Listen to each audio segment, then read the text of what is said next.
ముందుగా ఈరోజు 10 సంవత్సరాల తర్వాత వచ్చినటువంటి రేషన్ కార్డుల పండుగకు మనం వచ్చినందుకు గట్టిగా మీరందరూ చప్పట్లతోనే కాంగ్రెస్ ప్రభుత్వానికి ధన్యవాదాలు తెలిపాలి. అందరూ కొట్టాలే జర. ఇంటికాడ కూడా మా ఇంటికాడ తిడుతుంది మా అమ్మ, పొద్దుగాల పోతావు ఏం చేస్తావు రానివని, ఒకటే పోతావు రాజకీయం. మీరు ఇళ్ళలో కూడా పిల్లలు ఉంటే రాజకీయం చేస్తే మీరు ఏమంటారు? పొద్దుగాల లేచిపోతారు, రాజకీయం ఏమిస్తుంది రా మీకు అంటారా అనరా? మీరు అంటారు కదా. నన్ను అట్లే తిడుతారు. నాకు దానికోసం మీరు చప్పట్లన్నా కొడితే ఆనందం కలుగుతుంది. ఈసారి అందరు కొడతారా? కొడుతారా అందరూ? ఇక్కడ కొంతమంది కనిపిస్తారు కొడతలేదు. ఒక్కసారి గట్టిగా మనకు రేషన్ కార్డులు ఇచ్చిన ప్రభుత్వానికి జై కొట్టాలి కదా. అందరు జై కొడతారా? ఒక్కసారి అందరు జై కొట్టండి. నేను నిదానం మీకు చెప్తా. జై కాంగ్రెస్. అరే అన్వాడ మొత్తం వినిపించాలి, ఇట్లా సగం సగం వినిపిస్తుంది. జై కాంగ్రెస్. సంతోషం అనిపించింది. ఇప్పుడు ఈ ఇంటికి పోతే ఏం కాదు, మా అమ్మ తిట్టినా పడతారు. ఎందుకంటే మీతో చప్పట్లు వచ్చినాయి, జై కాంగ్రెస్ నినాదం వచ్చింది. ఎందుకంటుండంటే ఇన్ని సంవత్సరాలు ఏమైపోయిందంటే, మనకు ఎవరైనా ఇంటికి వచ్చినప్పుడు గ్లాస్ మజ్జిగ ఇస్తే కడుపు చల్లగా బిడ్డ అంటామా? అంటాం కదా. మరి రేషన్ కార్డులు ఇచ్చి, కరెంట్ ఇచ్చి, ఉచిత బస్సు ఇచ్చి, సిలిండర్ ఇచ్చి, ఇన్ని చేసుకుంటే ఇందిరమ్మ ఇండ్లు ఇచ్చి, అప్పుడు చూసిన ఇందిరమ్మ ఇండ్లు మళ్ళీ వచ్చినాయా, కనిపించినాయా మధ్యన? ఏం చేయమని చెప్పి అప్పుడు మనకు అల్లుడు వస్తే కాళ్ళు ఏడ చాపుకుంటాడని మీతో అన్నాడా లేదా? కాళ్ళు ఏడ చాపుకున్నాడు అన్నారు. మళ్ళీ ఇప్పుడు ఇందిరమ్మ ఇండ్లనే అల్లుడు కాళ్ళు చాపుకోవాలి, అవునా కాదా? అల్లుడు కాళ్ళు చాపుకుని ఇల్లు కట్టింది కూడా ఆ ఘనత కాంగ్రెస్ ప్రభుత్వాన్ని. మరి అంత మంచిగా ఓటోడు చేస్తుంది. ముఖ్యంగా మీకు తెలియదు ఏముందంటే, ఉన్న కాడికి మనం ఏదో మీన ఎండబెడితే నాకిపోతాయి చూసినావు, నువ్వులు ఎండబెడితే ఏదో సామెత ఉంది. అట్లా ఉన్న కాడికి నిధులన్నీ కూడా నాకి ఆ కూలిపోయే కాళేశ్వరం ప్రాజెక్టులో పెట్టి నిధులే లేకుండా, రూపాయలు లేకుండా చేసిపోయాడు. చేసిపోతే కూడా రకరకాల ట్యాక్సుల రూపంలో వచ్చిన డబ్బులను అన్నింటినీ తీసుకొచ్చి గ్రామాలల్లో మీరందరూ చల్లగా ఉండాలి, మీరందరూ సంతోషంగా ఉండాలని చెప్పి మొట్టమొదటిసారి దేశంలో ఎక్కడా కూడా లేని విధంగా 2 లక్షల రుణమాఫీ చేసిండ్రు. చేసిందా లేదా? చేసిన అంటోలే చప్పట్లు కొట్టండి అబ్బా. 2 లక్షల రుణమాఫీ చేసిండ్రు. అవా నువ్వు కూడా కొట్టాలి, నీకు కూడా వచ్చింది అనాలే. వచ్చిన వాళ్ళ కాడికి వచ్చింది 95% వచ్చింది. వినండి మీరు, జై కాంగ్రెస్. 95% వచ్చింది. మిగతా 5 మందికి కూడా దేవులాడి 5% కూడా అందరికీ వస్తుంది. తర్వాత ఇందిరమ్మ ఇండ్లు మొట్టమొదటి విడతగా ఇందిరమ్మ ఇండ్లు అనవాడికి ఎన్ని వచ్చినాయి? 1200 పైచీలకు ఇందిరమ్మ ఇండ్లు వచ్చినాయి. ఈ రోజు చూస్తున్నాను 1225 ఇందిరమ్మ ఇండ్లు వచ్చినాయి. అమ్మ మాట్లాడేటప్పుడు ఎవరు మాట్లాడద్దు. ఇంతకుముందు కేసీఆర్ చెప్తున్నాయి, నువ్వు మాట్లాడేటప్పుడు నువ్వు మాట్లాడితే నా బండి వస్తుంది, బుయ్యి అని ఉరుకుతా, నువ్వు అక్కడ నేను ఇక్కడ అని చెప్తుండే. ఇన్న రాజోలి కూడా మీరు అట్లే అవుతుంది. మాట్లాడేటప్పుడు నేను నిదానంగా వినాలే. మీకు సమస్య ఉంటే బ్రహ్మాండంగా క్యాంప్ ఆఫీస్ ఉంది, ఎమ్మెల్యే గారు. ఇంతకుముందు నేను పోయి చూస్తే చిన్న స్కూల్ పిల్లలందరినీ కూడా ఫ్రీగా చదివించుకుంటా, డిజిటల్ బోర్డు ఇచ్చుకుంటా, బుక్కులు ఇచ్చుకుంటా, వాళ్ళ భవిష్యత్తు కోసం అనుక్షణం ఆలోచన చేస్తున్నాడు ఎమ్మెల్యే గారు. అంటే ఎప్పటికి కూడా చిరస్థాయిగా షో పుటప్ చేసి మీకు ఈయనే కనిపించి మీ ముందర టక డబ్బా ఊపి సౌండ్ చేసుకున్నాడు కాదు. పిల్లలను ఉచితంగా చదివిస్తున్నాడు, పిల్లలకు స్కిల్ డెవలప్మెంట్ సెంటర్లు పెడుతున్నాడు, ఎంతో మందికి ఉద్యోగాలు వచ్చేటట్లు చేస్తున్నాడు. ఇదంతా ఎప్పుడు కనిపిస్తుంది? మీ పిల్లలకి మీరు ఏం కోరుకుంటారు చెప్పు? కష్టం చేస్తారు, కూలినాలు చేస్తారు. మీ ఇంట్లో ఉన్న పిల్లలకు ఉద్యోగం కావాలని కోరుకుంటారు, చక్కగా చదువుకోవాలని కోరుకుంటారు, అవునా కదా? ఎంత కష్టం పడ్డా మీ పిల్లల కోసమే కదా.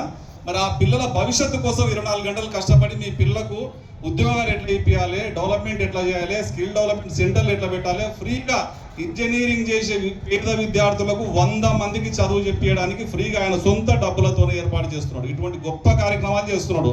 కొంతమంది కనిపిస్తారు, ఎప్పుడు ఏదో చేసినట్లా మన కంటికి కనిపిస్తారు. కొంతమంది కనిపించకుండా మీ భవిష్యత్తు, మీ జీవితాలు మారేటట్లుగా పనిచేస్తారు. మీ జీవితాలు మారేటట్లుగా పనిచేసేటటువంటి ఎమ్మెల్యే మన ఎమ్మెల్యే ఎన్ఎం శ్రీనివాసరెడ్డి గారు. చప్పట్లు వినిపిస్తలేవు? వెనక ఉన్న ఆడవాళ్ళు మంచిగా కొడుతున్నారు, వెనక ఉన్న మగవాళ్ళు అయితే ఏమీ అంటలేరు. ఏమైనా వినిపిస్తలేదా? ఈ విధంగా ప్రతి ఒక్క కార్యక్రమాన్ని మీకు నచ్చినట్లుగా చేసుకుంటూ పోతున్నారు. మీరు నిదానం చేయండి. మన ప్రభుత్వం వచ్చి 2 ఏళ్ళు అయింది, ఇంకా 3 ఏళ్ళ ప్రభుత్వం ఉంది. ప్రతి ఒక్కరికి పేదలకు ప్రతి ఒక్కరికి ఇందిరమ్మ ఇండ్లు వస్తాయి. ఫస్ట్ సారి వచ్చినట్లు కాకుండా సెకండ్ సారి చిన్నగా ఏమైనా పొరపాటు ఉన్నా సరిదిద్దుకొని అందరికి బిల్లులు పడతాయి. ఏదైనా సరే మీకు పనిచేయడానికే మేము ఉన్నాం. ఒక్క నయా పైసా, ఒక్క రూపాయి ఆశించకుండా. మీకు విషయం తెలియదు, ప్రతి ఎమ్మెల్యేకు ఒక జీతం ఉంటుంది, నెలకు జీతం వస్తుంది. మనం గెలిపించినాక ఎమ్మెల్యే అనగా జీతం వస్తుంది. ఇంతకుముందు ఆయన జీతం ఆయన్నే తిన్నాడు, ఆ జీతం కాకుండా మంది జీతాలు కూడా తిన్నాడు.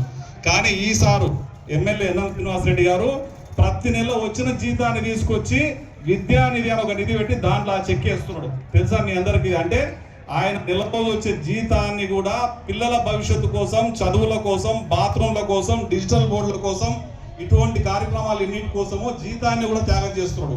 కానీ చెప్పుకోడు, అన్నా తెలియాలి కదా అందరిలాగా, అంటే తెలిసే అవసరం లేదు. ఈ పిల్లలు పెరిగి పెద్దగా వాళ్ళు మంచి ప్రయోజకులు అయినప్పుడు ఆ కుటుంబాలు తలుచుకుంటే చాలు అని చెప్తాడు. ఇంత గొప్ప మనసు ఉందని మనం ఆశీర్వదించాలా లేదా చెప్పండి, మీరు అందరూ కూడా మనస్ఫూర్తిగా చెప్పండి.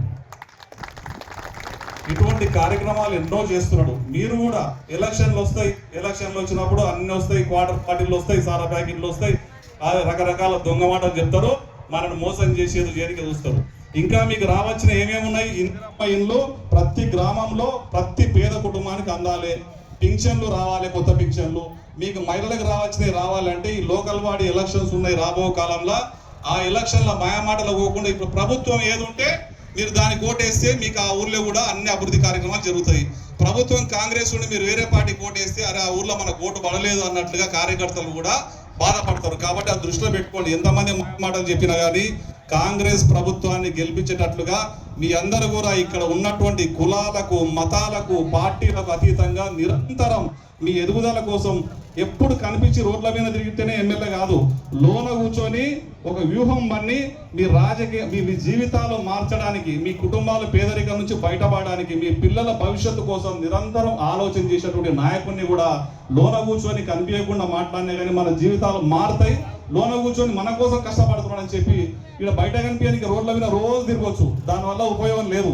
కానీ ఒక పెన్ను పేపర్ పెట్టుకొని ప్రతి ఒక్క కుటుంబంలో ఒక ఆడబిడ్డకు, మోపిలానికి ఉద్యోగం రావాలని చెప్పి ప్రణాళిక సిద్ధం చేసి లక్షల రూపాయలు తీసుకొచ్చి స్కిల్ డెవలప్మెంట్ సెంటర్లు, ఎడ్యుకేషన్ సెంటర్లు పెట్టి వాళ్ళను అభివృద్ధిలోకి తీసుకురావడానికి ప్రయత్నం చేస్తున్నటువంటి ఎమ్మెల్యే గారిని, కాంగ్రెస్ పార్టీని, ఇటువంటి గొప్ప కార్యక్రమాలు తీసుకొచ్చినటువంటి రేవంత్ రెడ్డి గారిని మీరు అందరూ కూడా ఆశీర్వదించాలని కోరుకుంటూ, మీ అందరి పక్షాన కూడా ఇన్ని కార్యక్రమాలు చేపట్టినందుకు రేవంత్ రెడ్డి గారికి, కాంగ్రెస్ ప్రభుత్వానికి కూడా మీ అందరి పక్షాన ధన్యవాదాలు తెలియజేస్తూ, చిట్ట చివరి ఒక్కసారి అందరూ జై కాంగ్రెస్ అనండి. జై కాంగ్రెస్, జై కాంగ్రెస్, జై కాంగ్రెస్, జై కాంగ్రెస్. ఇంత చక్కగా మీరందరూ నాతో నా గొంతు కలిపినందుకు మీ అందరికి మనస్ఫూర్తిగా చేతులెత్తి మొక్కుతూ, వేదిక మీద ఉన్న పెద్దలందరికీ కూడా మనస్ఫూర్తిగా నమస్కారాలు తెలియజేస్తూ ముగిస్తా ఉన్నాను. Thank you.